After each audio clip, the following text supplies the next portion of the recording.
All right, you're going. Good morning. My name is Chris Norton. It is April 21st, 2023, and I'm sitting here on the front porch of Bill Platten's home here at Point Nipigon, and we're going to do an interview of Bill Platten, but as I know him, Uncle Willie, just to kind of go over his life and his time as a child and through adulthood and what brings him here to Point Nipigon.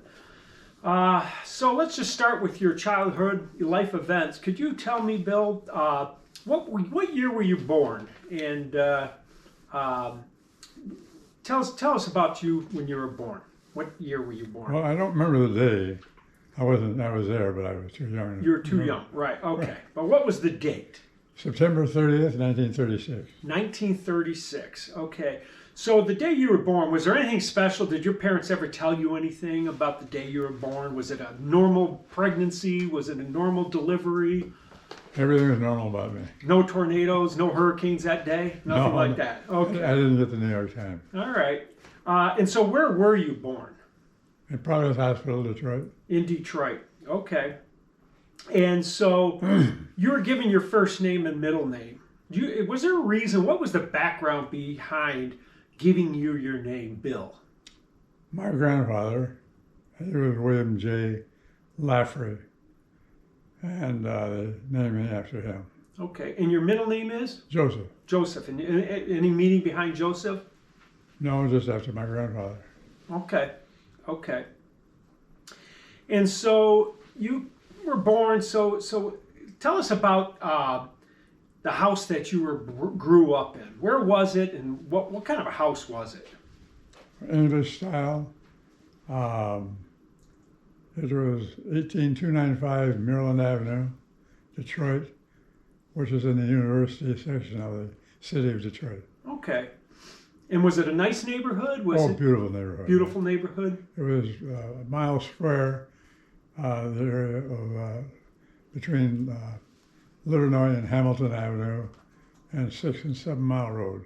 Okay. In that area, and the homes are all great. They still are. They still are. Right. Great. So now in this home, did you have your own bedroom in that home, or did you share? No, with my brother, with Tom. With your brother Tom. So tell us about your bedroom as a kid. Was it, first of all, let me back this up. Was this a house that you grew up from when you were born all the way to when you left? So you had moved, but... Right. We moved when I was 5 years old from Maryland over to Wilmere. Wilmere. Okay. So probably from Wilmere is where then you went to high school and everything from that home, correct? No, I went, my father passed away when I was in the 8th grade. Okay. And so my mother moved us out to Royal Oak, Michigan. Royal Oak. So going back to that house, tell us about the bedroom that you grew up in. Do you remember anything about that bedroom? Oh, sure. As a matter of fact, I got an itch to go back and ask the people who own those homes now to take me on a walk through. To go through it? Yeah, I'm going to do it. Just to see if you can remember. Yeah. Well, I know my first bowling score. I know where it's at. I hit it up in some pipes. No way. Seriously? Was that a piece of paper? Yeah. Oh, really? You hit it up there? I hit it up there. Wow. I wonder if it's still there. Well, it was about 20 years ago. So was it like a dark bedroom? Was it had windows? No. Or? Oh, yeah. Windows on all sides. Okay. As a matter of fact, the runner-up for Miss America moved in next door about a month after we moved out. Oh, great. Always a little bit late. Right. So you described the neighborhood. It was good. Was there a lot of kids in the neighborhood? Oh, yeah. So it was a big playground there you could run around? We had the bases on the street called Santa Maria. And we had painted in white diamond shapes the bases, first, second, third home. Okay. And matter of fact, the police department thought that was a pretty neat idea. So we wanted to have our World Series, the police. The neighborhood World Series? Right. Right, okay. The police would block off the streets. Right. So as a kid in this neighborhood, did you have a bike? What was your mode of transportation? Oh, bicycle. You had a bicycle. You remember your first bike, or did you have multiple? No, I had the standard three-wheeler. Oh, a tricycle. You started with the tricycle. The tricycle. Okay.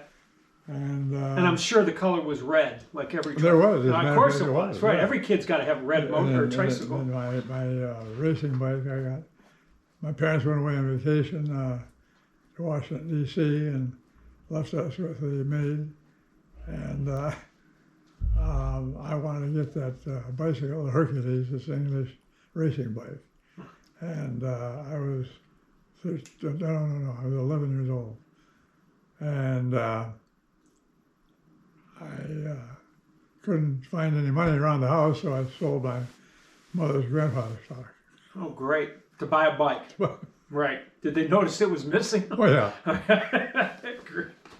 Okay. Now that was your mode of transportation. Do you remember as a kid, though, like, did you have like a barrier or an area that you weren't allowed to leave, and you take, or were you riding your bike all over the place? All over. All right. Okay. We had no problem. No problem. I'd come home from summer camp or something like that, and I'd just take off on the bike and be gone for, well, if Tommy Brown was there, I would go and stay with them at their house down the street. Okay. And but you were all over the place on your bike. all the time. Bet you wish you still had that bike. Every kid wishes they had their first bike. Right. So let's talk about your parents a little bit. Where were they born? Mother was born in Lima, Ohio. No, she was born in Windsor. Okay. And her father was in the steel business, not as a thief, but as a The steel, raw material steel. Right. his account was a Detroit stove company. Okay. And do you know where your dad was born? He was born in Appleton, Wisconsin. Appleton, Wisconsin. Hortonville. Okay. So between your mother and your father, who was more strict? Oh, they were equal. They were equal? All right. So since they were strict, do you have any vivid memories of something that you did that you got disciplined for? Oh, and I'm sure there was many, but what was the one that stuck out in your head? You're like, which day? Right, exactly.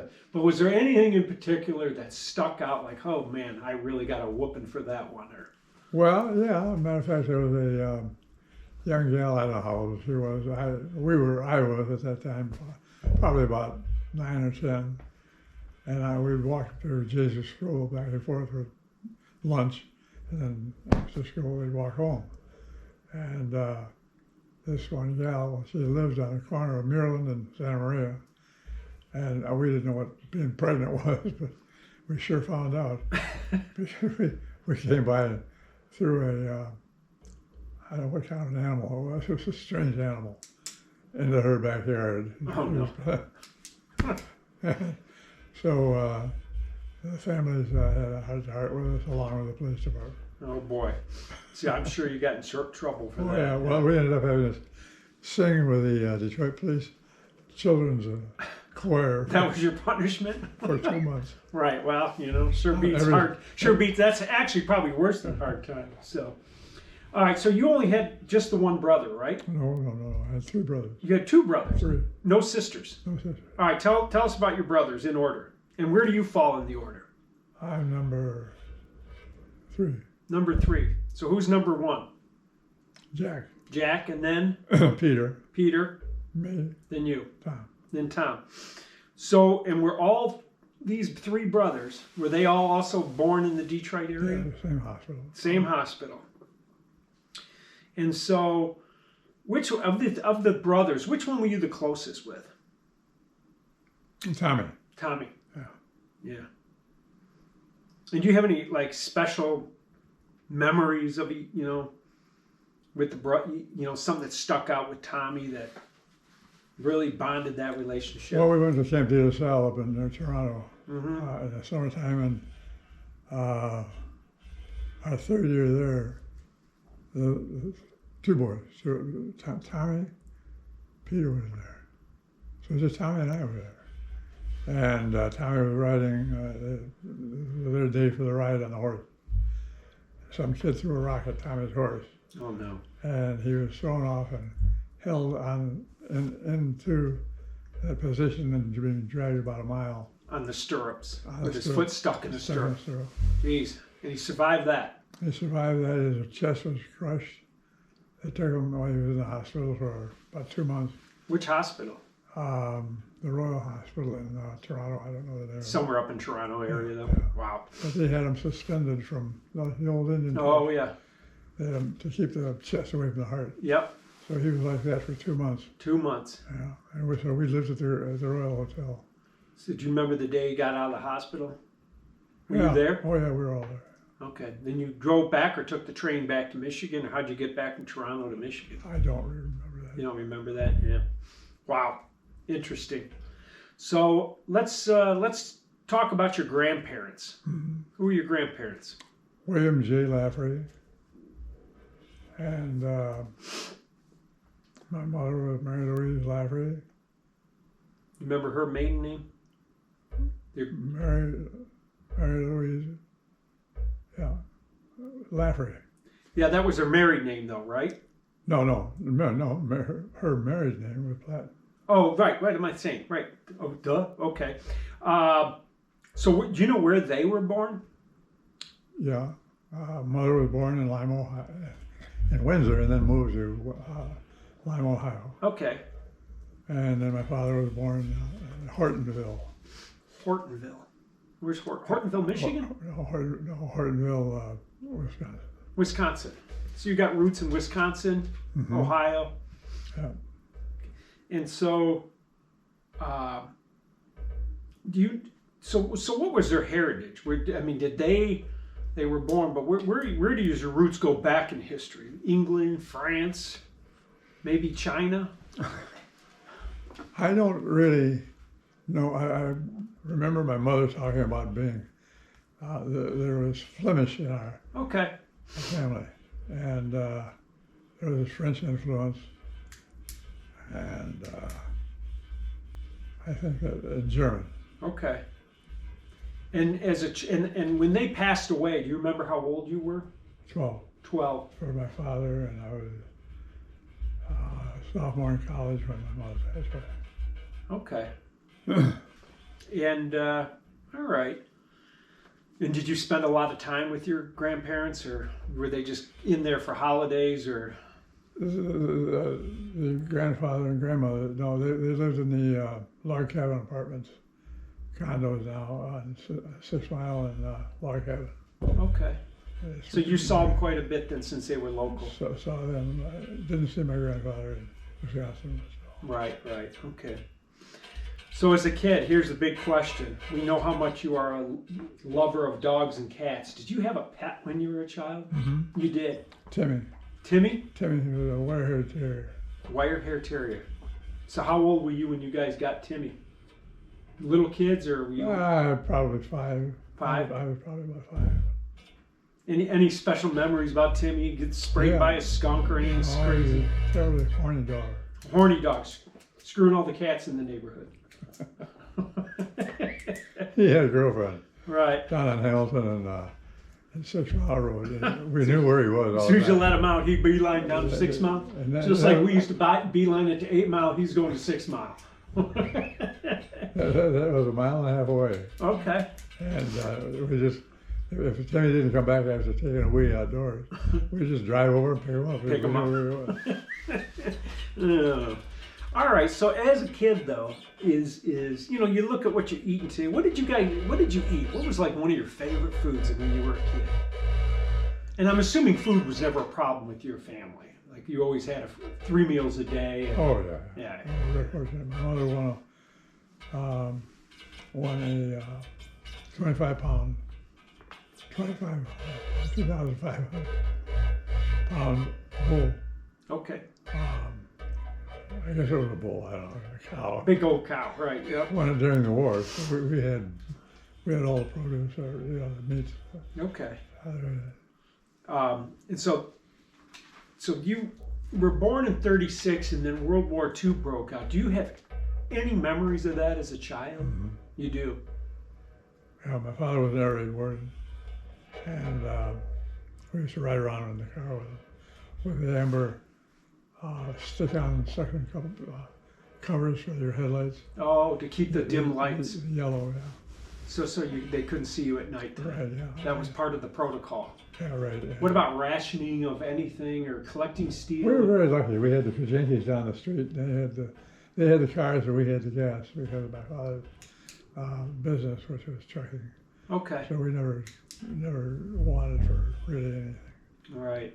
But did you remember any neighborhood people or kids or older kids that had to go off to war when you were? Yeah, my cousin Bill McIntosh. I was close to him, and that's Charlie Forberg's brother-in-law. But the thing that I stick in my mind is hearing about an incident that took place in Australia, or not in Australia, in Japan. Oh, Japan, okay. And that was an Australian flyboy was captured by Japs, and the front page of the newspaper at that time had the picture of the Australian being executed, which was he was kneeling down there, and this guy with his sword. Oh, and no. And that made them. They actually put that on the news. That was back on the then. front page. Okay. And I'd heard about it that afternoon in that football practice, I think. And I couldn't wait to get home, and I heard the door the paper hit the door. We all ran to it. To read the article. Read the article. Now, I just had a situation where I was talking to somebody about that, and his cousin was there at that time. I think it probably was Phil. Mm-hmm. And Philip and Patty, of course, they live in Australia. But that's how you got your news, was the newspaper. Did you have a radio at that time too? Oh, heck yeah, Gangbusters. Okay, so you listened to the radio. My aunt was the gun mall on Gangbusters. Was that a show? Yeah. Gangbusters? Gangbusters. Okay, what channel was that on? Do you remember? Yeah, where the needle pointed that way. No, needle point. I don't get it. All right. Well, it didn't dial on the Right, radio. right. I know. What channel is it? 1270, 76? How would I know that? All right. So you kind of had mentioned also when you were a kid, like you guys played baseball. Was there anything else that you guys did for fun? You know, as kids, running around the neighborhood. What other things did you do that was really fun that stuck out as a memory? Well, we used to play with the Lone Ranger now and then. The Lone Ranger? The Lone Ranger. He lived just down the street from us. And on Sundays after church, we'd all go over to the stables, and that was if we were good for that week, we used to ride on Silver. Mm-hmm. That was okay. So then you had to go to school, and so was your school in your neighborhood? How did you get to school? Walk. You walked to school? Uphill both ways? Oh, both ways. Oh, of course, right. So when you got to school, give me some idea who was in your class, who were your friends when you were in grade school? Young kid. Well, Henry Norton, your daddy. Right. And we'll talk a little bit more about that, but he was in your class, so that Yeah. So you sat in class, and here's Henry Norton sitting there. That's right. And you guys just started shooting shit one day. Yeah, and Tommy Brown. His claim to fame was his father was the captain of the team of the Four Horsemen at Notre Dame. Okay. And they just lived down the street. So that was kind of your rat pack from school. Had good times. All right. So now, as a family, what did you guys do for you, like as a family, for your summer holidays? Well, we didn't. We owned a portion of the Gratiot Inn. Gratiot Inn. Gratiot Inn. Okay. That's up in Port Huron. So you'd go and spend your summer holidays as a kid with your brothers. Luxury hotel resort. Okay. And we had our own Arthur Murray dancers, and we had our own orchestra. Okay. It was. So when you go up there, what was like your summer activities? What would you do up there? Everything. Well, define everything. Fishing, hunting, No, we beach, weren't into that. skiing, water. Yeah. No, we really weren't into any of that. We started touching on sailing. Back then, the Mac race was just the big boats. Just the big boats. Yeah. So up there, do you have smaller sailboats that you used to play around with, or? We had little, probably. Okay. And it was a wonderful life to live, and we didn't, of course, realize it at the time. Right. Well, you're too young. Right. So as a family, like your Christmas, Thanksgivings, Easters, Memorial Day, did you celebrate those as a family together all the time with your grandparents and relatives? As best we could, yeah. Any memories about that? I mean, was there some crazy uncle or anything? Yeah, you're good. Keep going. Okay, we're going to resume. Uncle Charlie, you were talking about Uncle Charlie. Tell us about Uncle Charlie. Well, it was my mother's uncle, and he was a bachelor, and he was kind of a strange duck. He lived over on the east side, and we'd never seen him all year long. And on the 21st of every year, November, thereabouts, the phone would ring, and we'd all take a guess who it was. It was Uncle Charlie looking for Thanksgiving dinner. Of course, that means that one of us, no, not one of us, I was too young, but somebody would go and pick Uncle Charlie up and bring him to the house. Right. Charlie'd eat his meal and get up and say thanks, grab his tote bag that he carried half the tree home with. that was Uncle Charlie. Well, what happened to Uncle Charlie? I got into college, and Thanksgiving came and went. Thanksgiving came and went. Well, then this beautiful girl I was talking about before, who moved in next door, Connie Butcher, beautiful girl, and she moved in. What was I going to tell about her? About Uncle Charlie. Oh, I had a date with her. I told Connie that I would be there at 7 o'clock at her house. And I was hitchhiking home from East Michigan. And Connie, I was unable to get rides. Yeah. And it got to be about like 7:15. And I'm down on Warren and Telegraph. So you got to call Uncle Charlie. No, I didn't. Oh, you're thumbing it. I thumbed it. Now, the problem was, I never did make my date with Connie. She understood. And then,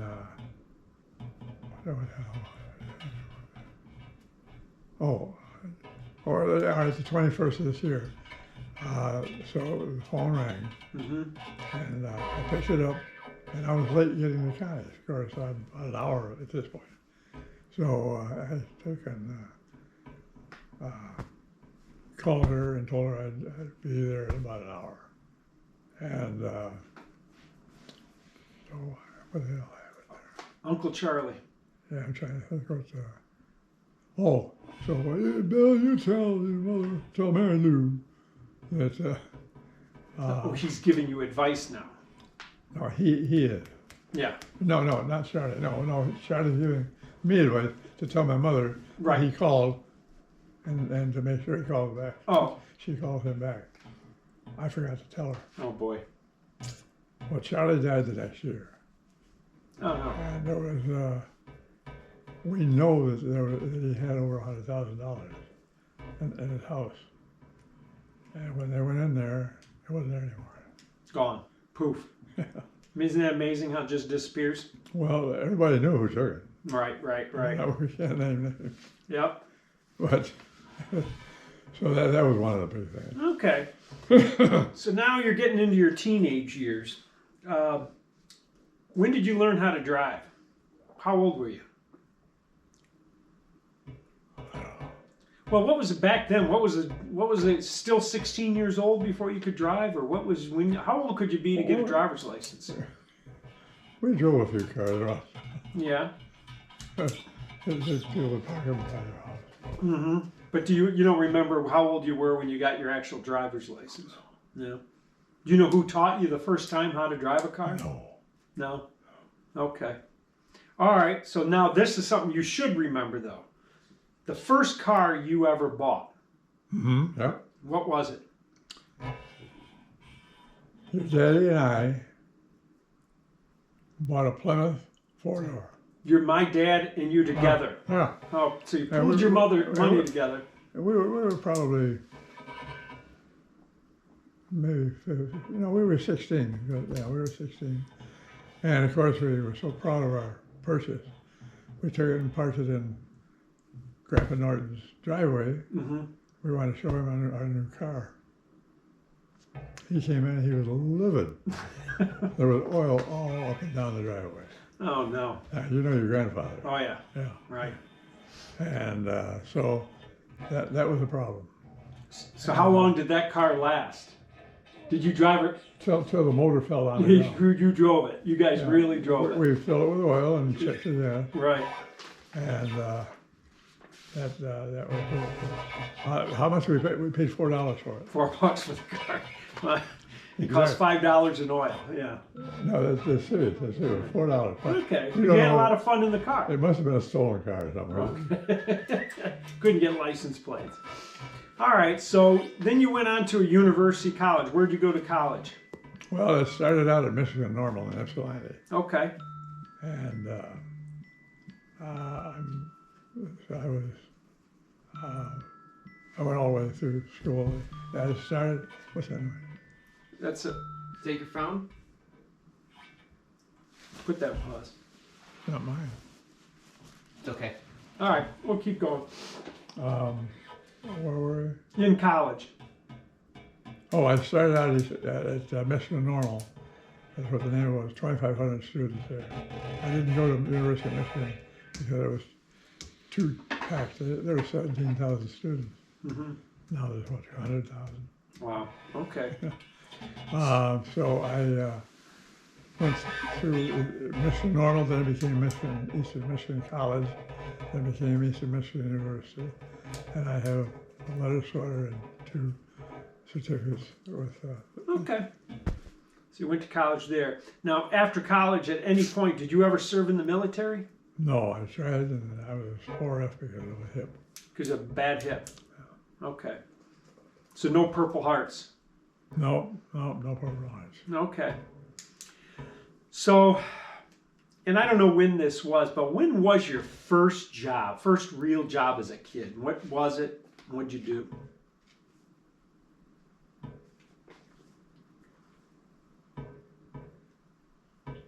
You had to make money somehow. Well, as a kid up in Gratiot, I shined shoes for $1. Shined I mean, a shoes. quarter. Okay. But my very first job, I think it was Clyde Horning Shoes down in the Fisher Building. A shoe store. Well, yeah, for better children. Okay. And I worked with him, and he sent me to Chicago to learn the trade fitting, orthopedic shoe fitting. So that was my first job. Now, would you remember if that was hourly, salary? How'd you get paid? I don't really remember. Yeah. Okay. So now jumping forward, Bert, how did you meet your spouse? How'd you meet Bert? Where were you at? I was walking down the hall at Shrine High School. Okay.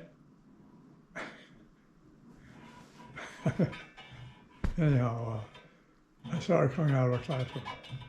Well, earlier that day, I had been, like most high schools at that time, had an hour for dancing once a week.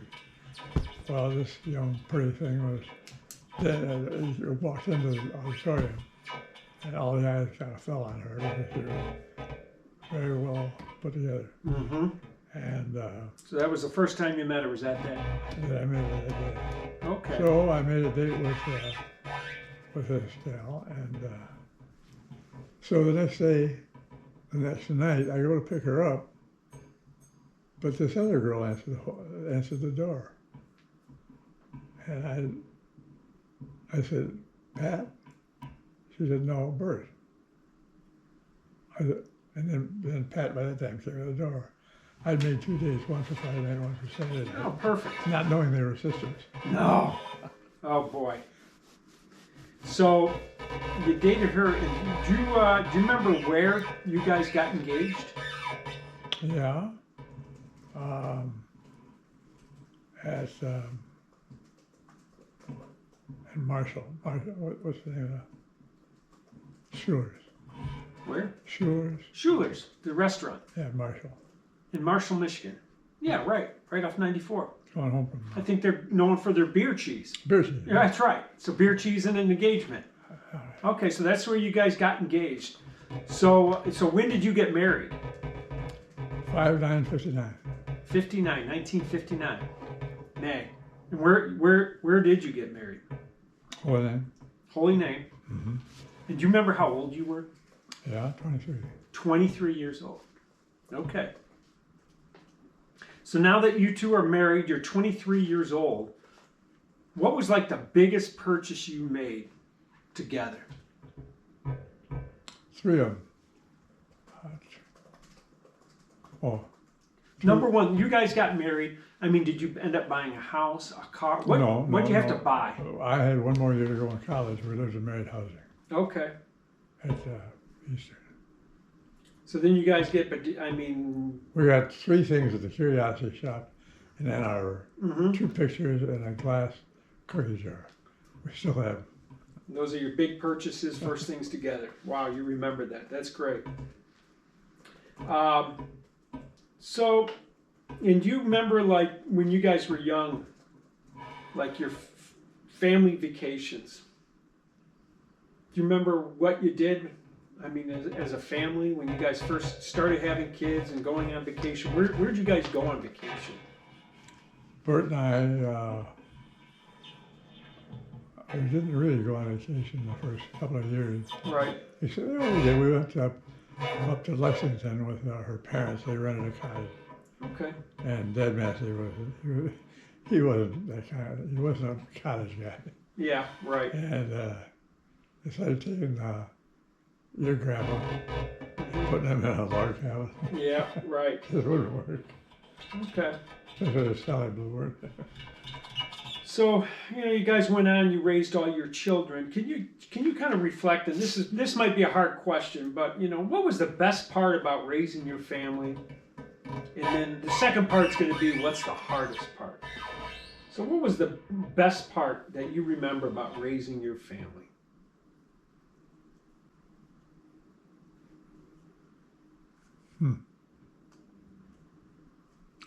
I don't know, they were pretty damn good all along.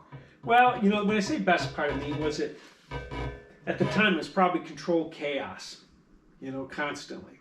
Everyone going, but everything came together, you know. My parents had a lot of help like their father. Okay. And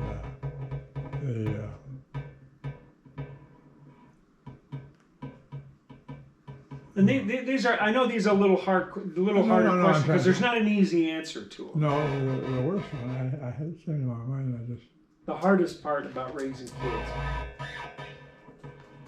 being a family. well, we did everything, it really revolved around Crash It In. I mean, we were there for 3 months. All right. So it's the hardest thing or the worst thing.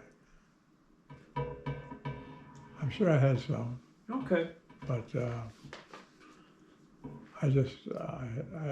nothing sticks out. Yeah, that's fine. That's, like I said, I told you from the beginning, it's a hard question. I kind of put you on the spot. No, that's But I was fine. just kind of curious if something was going to come out and say, yeah, this was the hardest thing, changing those poopy diapers, and God only knows what to do with them. No, You know? I'm sorry that doesn't. Right, right.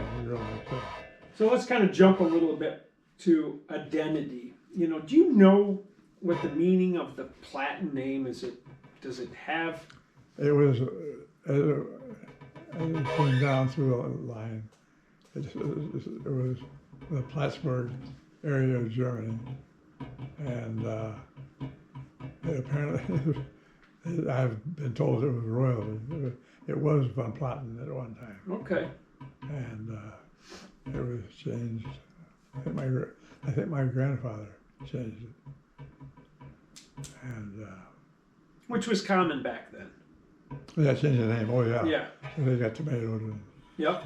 yeah, they were Germans are truly pretty rough. Okay.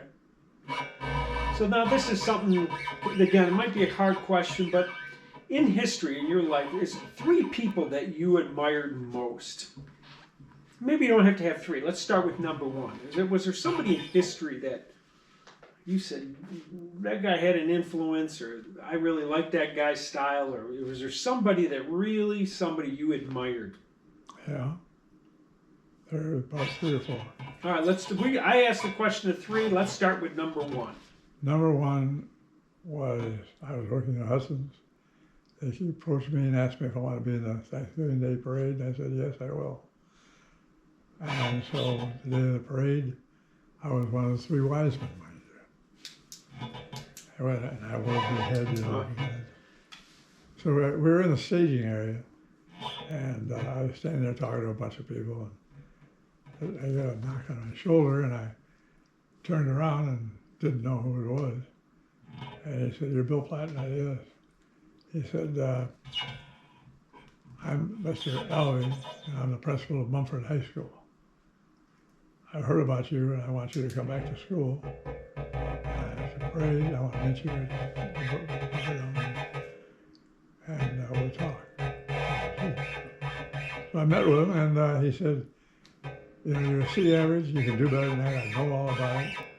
I want you to come back to school. I want you to go to work, get a job, and work, and I guarantee that you'll graduate with your class out at Shrine." So I worked midnights to 7 in the morning at the Pontiac motor block plant, of which Bud Darnell ended up being plant manager there. Okay. So anyhow, So that was a guy you admired that kind of put you on the. Alvey. Yep. And the saddest part of that is that I never really, I never contacted him in later life. And thanked him. Exactly. Right.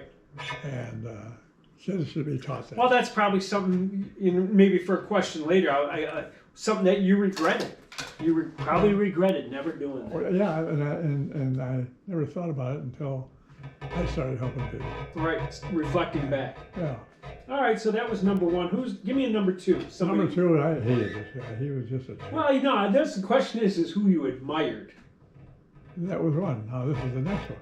That you admired. But you started out saying you hate the guy, but how do you hate him and admire The him? one I admired so much Yeah. was the guy I hated. Okay. Now, Mr. Halsey. Now, Mr. Halsey was an American civics teacher. That's right. Yep. He wore the same suit every day. I'm sure it was the same shirt every day. I know it was the same tie because I think one time I went like that with a spoon of soup. And he had his whole lunch for the whole year on his person. And I didn't like him. I got school's over. I graduated. I went and picked up my stuff at the school. I'm turning the corner of 13 Mile in Woodward. Who's standing at the bus stop with Mr. Halsey? And I had just got myself a new car for $400. And it was a Nash two-door Rambler. Okay. And I thought, yeah, I'm going to give him a ride. He says, see what's in his head. So we're driving, we get down about 6 Mile Road. And you going to college? And I said, no, not with my marks. He said, if I got you an interview with the Dean of Men up at Mission Normal, would you go visit with him? I said, yeah, why not? So I went and visited with him. And Dean Brown said that he admired the fact that I came to visit with him. And he said, I'm past coach. He told me he was past coach at Colgate. And he said, I have my favorites. And you're a friend of Halsey's. You're a friend of mine. Now. He paved the path. Huh? He helped you pave that path. Yeah. Good. Now, the thing is that I had an incident with my oldest brother, who actually, he was alcoholic, and he stole my clothes from school. Oh, great. And so for 15 years we didn't talk. We finally made up. But the incident took place where he'd taken my money and my car and my everything. And so he called me in and he said, what's this going on? Well, there were a bunch of checks that bounced. I got a hold of my brother. I couldn't get him. He wouldn't return my call. I shouldn't know we're really going to this. But anyhow, so that was number two person that you really admired, was that? was Halsey. Okay. And so anyhow, Dean Brown told me, he said, what you're going to have to do is you're going to have a B average for the first 6 months, at least a B average. And if you don't get it, you're out of here. In other words, he took me out of the dormitory. I had to live with him for 6 months. Oh boy. He and his wife. It turned out being just fantastic. Okay. So, and the third person you most admired? Sister Joanne.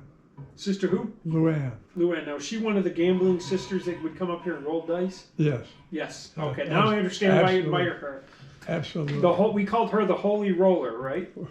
That's really? No. Well, I did. I just love the story where the nuns came up here Yeah. and they asked you about the casino. Yeah, You know, the right, casino. right. I can understand why I admire her. I envy that. And I said something about, she said, oh, William, we found a new thing to do up north. I said, what? She said, we found the casino and across the bridge. Mm-hmm. I said, sister, you mean you shoot craps? And, no, she said that. She said, we found a place to shoot craps. I said, craps? I said, sister, if I said crap in front of you, it's really, you'd slap me. Right. But we had dinner once a month for 35 years. I remember you saying that. Good. Good. So now getting up to your age now, if you could look back and tell your family, or friends, how can a person prepare for old age? You kind of need advice. I mean, they tell you to eat right, do this, but oh yeah, drink 5 gallons of water. So then you got to buy diapers to take care of that thing. Mm-hmm. Of course, bigger pants. Right. But just taking care of yourself, exercising. Yeah. Yeah. Don't get contempt. Oh. Push yourself continuously. Yeah. I mean, you've done it. Well, You've had some curveballs thrown at you. I was told to go work in a factory. Yeah, that was when you're young, but now that you're older and you've had some mishaps, but guess what? I saw you driving to town yesterday. Now, you did cross the yellow line, but you drove to town yesterday. No, I didn't. I'm not going to tell you, but I saw you driving in town yesterday and you crossed the yellow line. But we're not going to. How many times? That's not what this interview's How about. many times? Look at that shit. And what is the hardest thing you've learned about growing old? The hardest thing. What are you struggling with? Or accepting or struggling with? Well, I don't. Health really is. Health? Yeah. Yeah. And Well, even at my age, you're getting old. yeah. I found that you don't want to go to the doctors because every time you go, they find something It's else a loop. wrong. It's a That's loop. it. You get caught into that. No, I get it, but you got to take care of yourself. So yeah, I get it. And again, kind of the same thing. Life lesson with aging is, what is the most cherished family tradition that you have as a family? Is there anything that sticks out? Yeah. The kids, the 6 kids, looked after one another. Mm-hmm. They're kind to each other Yep. and to Bert and I. We never really had any trouble, except for Billy and his cars. Billy and his cars, I know. Yep. Well, you really, in the big picture, you look at some other things. There hasn't been any family tragedies. It's, it's everybody's together, but yeah. Okay. Very fortunate. Tell me when. All right, you're rolling. Okay, part 2. Now we're going to jump. And let me introduce again. This is Chris, and I've got my son Ryan here, who is running the camera, and he's got a lot of questions, kind of from his perspective, from his generation. But before I kind of turn it over to Ryan, I want to ask you, going back to, you met Hank Norton at school. You guys became buddies. And so what about Frank and John? What was your relationship with Hank's brothers, Frank and John? Did you hang out with them, or did you just... No, John was my brother Peter's age. Okay. At that time, 2 years was a big, that was a lot of time. Right. And so Jack was an alcoholic, and he cleaned himself up after about 10 years, but he became very, very successful in the radio and television arena. Had his own show in Miami for about 5 years, and then there was another 5 or 6 years at WXYZ. Or CKLW. And he got off the booze and turned himself around, which was good. And I also became an alcoholic. Not that I knew it. I mean, I had a tremendous capacity for it. I wasn't that bad, but it was bad enough to where I had a beautiful client that was referred to me. Was with me for 2 years and heard that I was drinking. And he didn't want to do business any further with me unless I could straighten out. Okay. I stopped that very next morning, never had another drink since. Matter of fact, I still got my bottle, it's only 3/4 full. All right. Don't kick that because that camera's going to move then. So, kind of going back then to, John had a relationship with Peter? Mm-hmm. So were they good buddies or No. just friends? Peter was he played football. John didn't. Okay. And we had winning teams. Mm-hmm. We won the City World Championship. I forget what year it was, 48 or something like that. But so they they weren't close enough. Not close enough. Your brother never came up to Nipigon. It was only you coming up through Hank that you came to Nipigon. Yeah. Okay. Yeah. All right. So I'm going to let Ryan, because he's very interested in the whole Nipigon roots, and so I'm going to let him start asking questions from the early days of you coming to Nipigon. Yeah. Okay. All right. So how many years have you been a resident of Nipigon now? Bought our place in '64. In 1964. No, wait. No, 68. In 68. Yeah, it must have been a good year because I joined Little Indian Hunting Club. Going back farther than that, who introduced you to Point Nipigon? Neville Geek Sporting Goods in Ferndale. Okay. Wait, Neville Geek introduced you to Point Nipigon? No, introduced me to Little Indian. Yeah, we're talking about Nipigon. We're going to talk about Little Indian. No, we're going to talk about Nipigon. Who? Yeah. Now ask again then what? Who introduced you to Point Nipigon? Oh, Henry. Henry. Yeah. Okay. And so what was your first memory at Nipigon, and how old were you? Do you remember that first time you visited? Yeah, I remember the first time because I had to take a bath in that bathtub that was no bigger than this. At the Nipigon, their little gray house? Yeah. You know, the bathtub. Not the Ray House. No. Oh. So when you first came to Nipigon, where did you stay? I'm trying to think. We'll get there. It was at the Gray House. You're right. That had a little tub in there, didn't it? Well, it wasn't that little, because I have that tub up at the log cabin now. Oh, is it? Right. Well, you're a big guy, so yeah. Maybe a big fat guy in a little tub. It's like a fat guy in a little suit. So back to the question. Do you remember how old you were? About?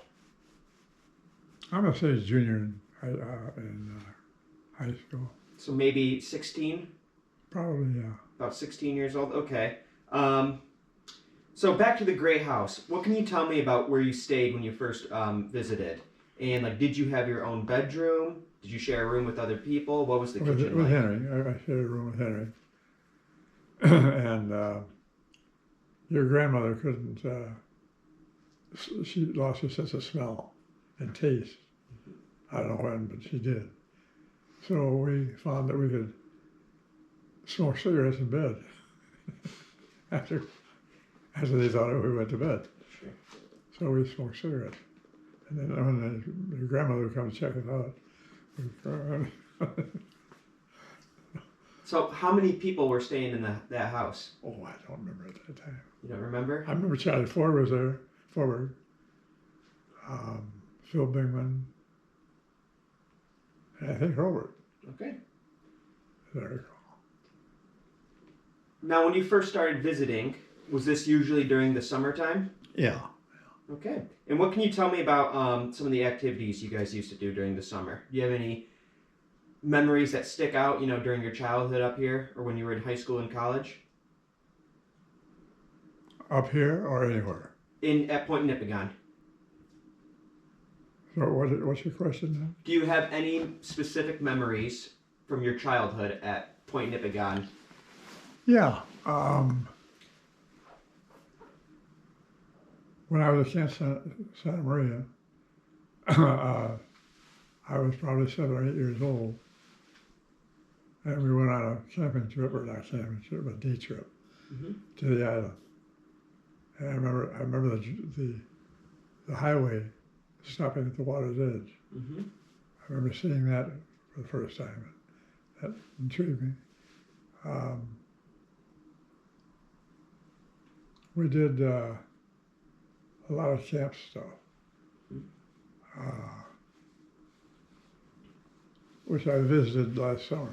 Okay. And, So when you first visited Mackinac Island, what were the ferries like? Were they the same ferries as now? I can't say, I don't really know, but Okay. I would say that one of them, the old one that they used to call back. Sure.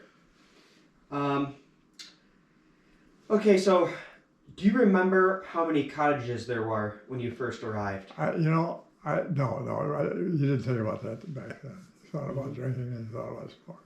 It was all about drinking. Drinking and booze and girls. Okay. But I don't remember coming down this far. I've seen pictures of this lot empty. No, not empty. Well, no, it wasn't empty. Well, no, wait. Yeah, because it was built in 1940. Because you said you bought your place in 1968. Yeah. And so you were about 16 when you came up here, so maybe 1952? In that area, yeah. So when you stayed at the little gray house and you went down to the point, this was the same road, correct? That was the same road that had stopped at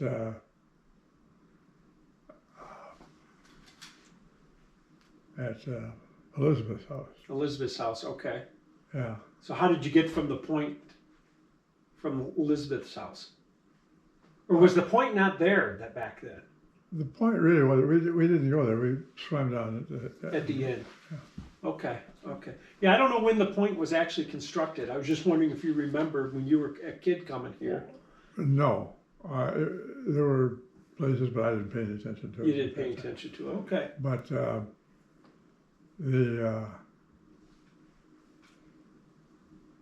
I remember everything up to when the kids used to walk to the stones and the stones. Right, right.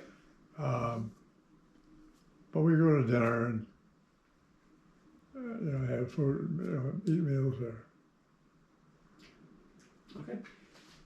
Do you remember the train across the street from Nipigon? I never got involved in that, but I've heard a lot of stories about it. Sure. So you never saw it, you never heard No. it, you never rode on it or anything like that? No, Okay. So when you first came to Nipigon, you came in in a car. a car. Mhm. And what was your route to get here? Well, it was up through St. Helen because So 75, was 75 built then? it was in the process. And when we bought our place, No, I'm talking back when you first came with Hank. When you came with Hank the first the couple, first time, I don't remember the drive up or anything like but you came in a car, wasn't on a that. Yeah, train. right, no. Okay. Yeah. All right. So back to the inn. Do you remember anything about the inn? Did it have frequent visitors? Oh, yeah. Oh, Yeah? yeah. Do you remember who any of those visitors were?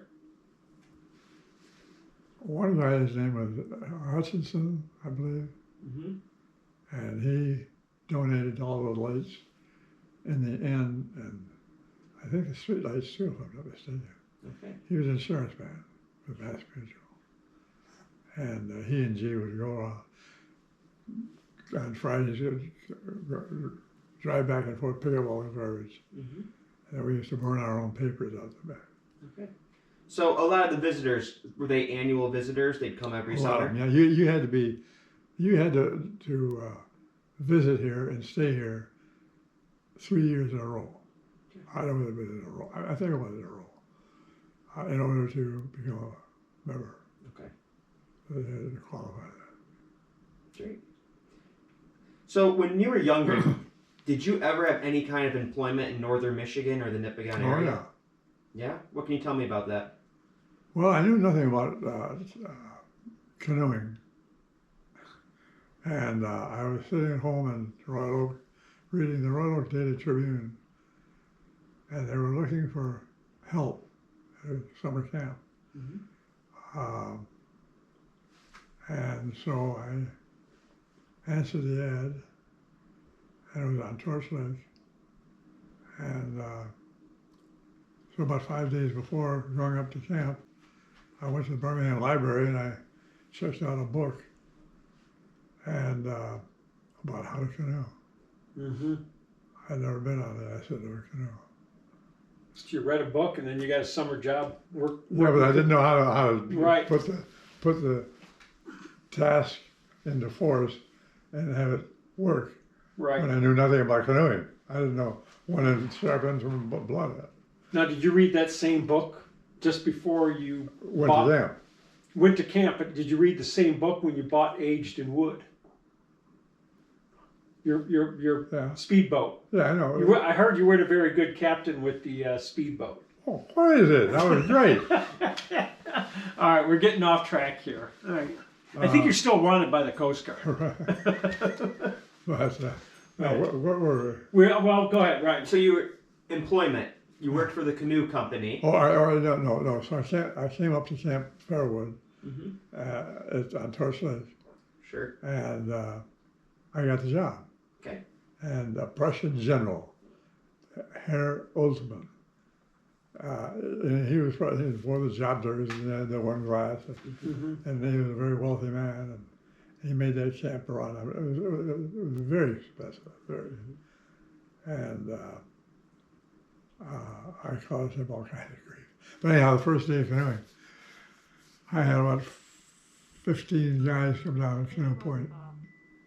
I think that's your cell phone. Why don't you pause it? Well, we'll get him on. We'll get his technology out.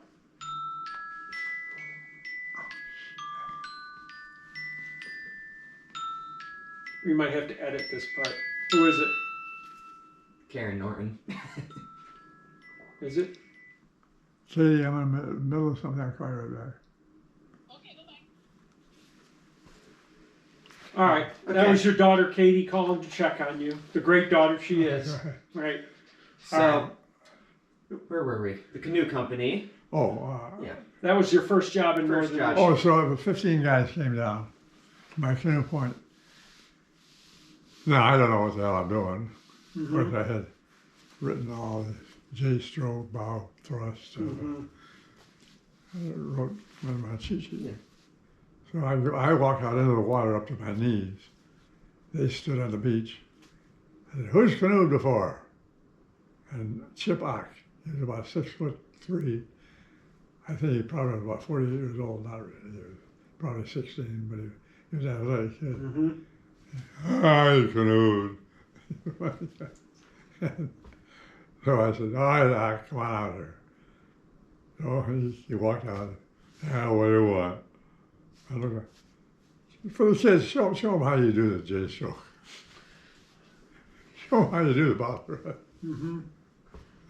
So he was teaching the class. You're right. You weren't teaching them. You had some guy in the crowd do it. Perfect. Yeah. See?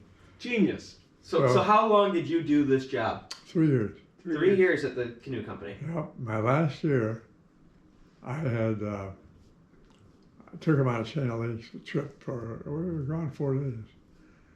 We come back, we just on the Clam River, which is part of the Chain of Lakes, and we came to Torch Lake, right there at the intersection of Torch Lake, right there, and the waves were coming in just probably, I'm going to say they were 3-footers, 4-footers maybe. And so I had 8 canoes. I was sending them out one by one, and they were going out, and then they had to make a right turn. Well, every one of them making this right turn, they all Tipping over. Disaster. oh, this shit, flotsam and jetsam. Well, the next thing I hear is this whoop, thump, thump, thump, thump, thump. Coast Guard and a helicopter over there. Watching you. By now we have a crowd of maybe 100 people. Right. And Go ahead. That's my You guys keep going. Now Chris Norton's phone, his technology. It was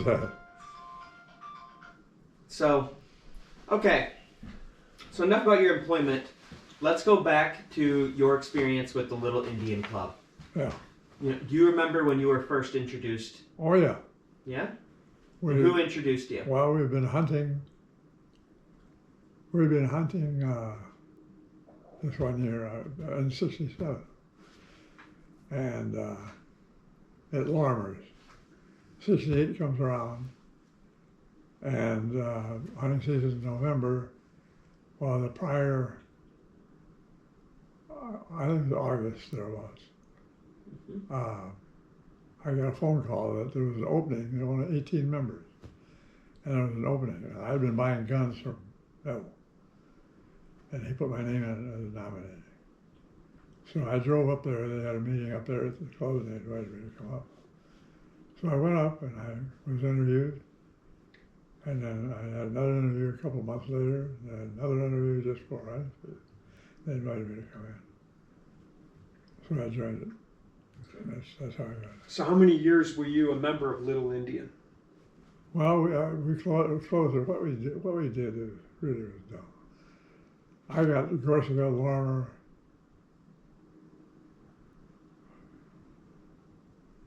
I forget who else. Okay. So I was 3 or 4 guys, new members. But then there was the when it was what, $11 a gallon, Mm-hmm. some stupid thing back then, and nobody could afford to drive up there really, Right. even if you had money. Right. I don't know if you remember those things. No, but it just kind of became too hard to get to.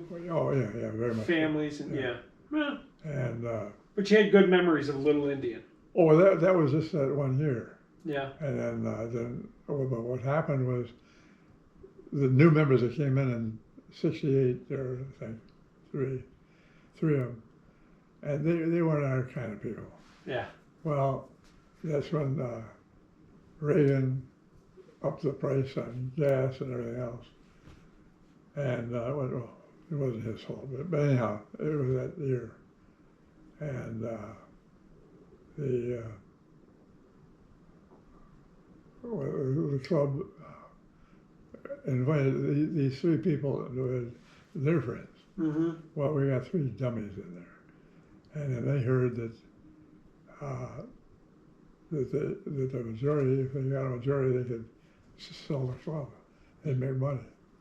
Well, one became a drunk. It was terrible for the '68. But I joined, and I was president 2 years later. Okay. And that changed a lot of things, and we got to run it again. We ran it for 15. I ran it for damn near 15 years. Good. And Great. So, enough about the organization. Let's talk about the actual hunting up there. Yeah, Okay, about how many acres would you guys hunt on? 1,200. 1,200. For how many people? 18, you said? It's a lot of hunting area. Oh yeah. Yeah, so what kind of style hunting would you do? Okay, so back to the question. There's High Dawson's there. Okay. You know, High Dawson, the automobile dealer. Mm-hmm.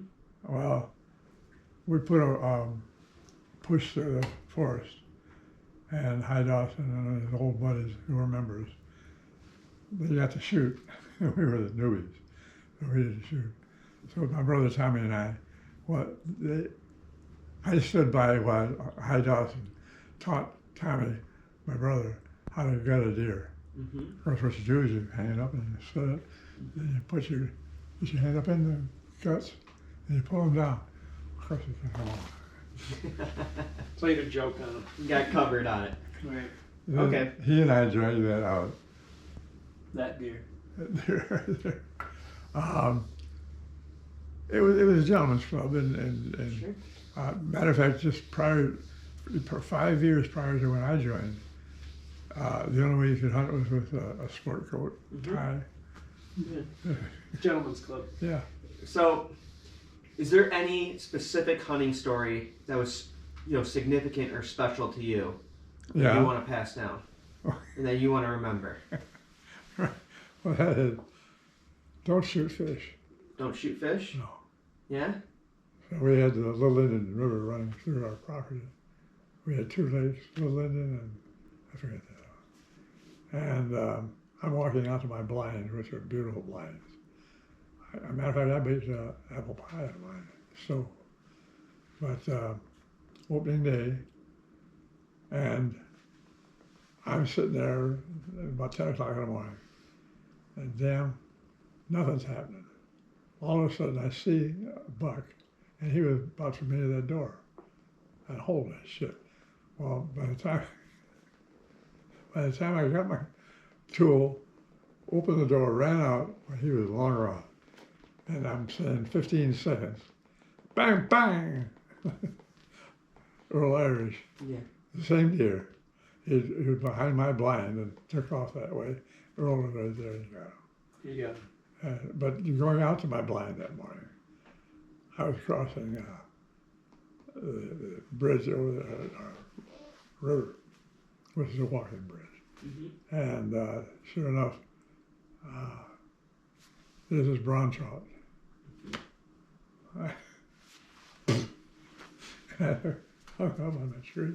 You got it. You shot the fish. You didn't get it. So your buddy got your deer. Yeah. You came back with a trout. It's surf and turf. That is gentleman's club, isn't it? Right. We sure had fun out there. Right. That's fun. It took us one. I can tell you this. There's a famous bunch that I hung on. Well, we started out on a Wednesday, I think it was. Say Wednesday. I called Irene, who was our cook, and her husband, and told them we'll be there for dinner tonight. And we were up there in Brevard. Mm-hmm. And I said we'd be there. Well, we didn't show up that night. We ended up in a motel. Mm-hmm. Well, I don't know what the hell we did for the next 2 days. We kept busy. We stopped at every bar. Mm-hmm. Never made it. We never made it. Never made it. Just in time to turn home. Okay. So let's go back to Nipigon. Yeah. You know, we talked about the summers there a little bit. Let's talk about the winters in the early years. In that little gray home, you know, did you guys have electricity when you first arrived? And like, how would you stay warm in the winter? Well, you mean after we became a member? No, this is back at Nipigon. Oh, Nipigon. Yeah. So when you first started coming to Nipigon, and Do I remember electricity here? I don't remember that. Okay. Do you remember if you had a wood-burning stove for the winter? I don't remember. You don't remember? Okay. That's fine. But I do remember that we didn't have any whiskey, and we were, I don't know, 18 maybe. And Dad Norton, he was making sure we didn't drink. So he put doors on that liquor cabinet. Mm-hmm. What he didn't know was that they were flush hinges. So you just unscrew the hinges. Yeah, and take the whole door off. Get in the liquor cabinet. Okay, so when you first came up here, there wasn't telephones. No. Do you remember, was there a postal service? And if so, how long would it take, to send a letter from here to Detroit? Well, I have a letter from your dad, and I don't know where it's in my belongings upstairs. I gotta get into that. And it was from up here, and it was to Bill Platten, Willowner. That's all addressed, Bill Platten, Willowner. And I got the letter. You got the letter. Dear Bill, if you don't write me, I will kill you. Right. I remember that letter. That's all the letter says. But that's how your communication was when you first came to Nipigon. There was only postal. There was no telephone. There was No telephone. right. Matter of fact, the famous story about the telephone was Dick Patterson. He told his secretary, under no circumstances are you to call and interrupt my vacation. It's got to be life or death. And he's out on his sunfish. And somebody's up here on the bank yelling, hey, there's a phone call, yelling at Patterson. He turned that boat around, he raced in, jumped out of the boat, ran up to the end, got on the telephone, and then it's his secretary. He said, yes, what's up? He said, well, I just want to let you know that everything's fine here. He hung up on her, called her back, fired. There was always one telephone. Yeah. So everyone had to share the telephone. Yeah. Okay. I think we're almost out of battery on the camera. So I think we're just gonna, do some finishing questions. I guess, is there anything that you wish you would have done when you were younger, or was there any opportunities that you wish you would have taken, in your history? Well, there was an opportunity, and I did take advantage of it. And that was going into insurance business. Mm-hmm. I knew nothing about insurance. My father was an insurance agent when I graduated college. Came at a wedding, actually. And Mr. Halstead offered me a job. And I heard that at Jim Hurwitz's graduation, there were 2,000 people out on that football field getting their diplomas. And we're up in the stands watching. And I thought to myself, I have to sell 2,000 people enough to make, that'll make me all right in the business. I'll be able to stay in the business. Mm-hmm. 2,000 people. Mm-hmm. And I said, what the hell am I going to do? Mm-hmm. Well, amazing how it works. Right. Yep. So kind of wrapping up, what do you want your legacy to be? You could pass something on to your kids. Every year do something. What do you want your legacy to be at Point Nipigon? So when your kids, your grandkids, their grandkids, for the next generation, because Plattons are going to have roots here at Nipigon. And you're the one that started this legacy, because they're all going to be coming back here. Well, the Dodgers did. So no, but for you, what do you want your grandkids and everybody to once a year do, or something to think of you, or to? Well, I don't know pats on the back or anything, but being an alcoholic and not realizing that I wasn't a fall down drunk or anything like that. Yep. I just would drink a large amount of booze and I wasn't done with it. But what that did, it allowed me the understanding of what a drunk is. Mm-hmm. And why they get that way. And so what I've done, I've worked with 5 people, youngsters up here, and not a one of them has gone back. Okay. And So, but with your legacy, though, for your next generations is, as far as alcoholism, I mean, any special messages, or how do you come to terms with it, or is there any message you want to pass on to of a legacy? No, I think it's applicable today as we sit here, Mm-hmm. and that is, what is Nipigon all about? About him, about you, Mm-hmm. about me, and taking care of each other. Taking care of each other. There aren't too many people around in this country of ours, our wonderful country, who at his age had done what he's done, and coming and seeing an old man in the hospital and at home, dropping by to say hello. Mm-hmm. And I've made that a point. I hate to see people eat dinner alone. Right. So I'll somehow or another make sure everybody's covered. Good. That's we've only had 2 stinkers in this place, and that was that shepherd guy Mm-hmm. and this asshole back here. Right. Right. Well, another generation, everything's going to change, so we'll do our best to preserve. So, all right. Well, we're going to wrap this up, and we thank you for your time. Hey, fun. Thank you. Fun. Okay. All right. Go ahead and put that in pause. All right, we're done. We're done.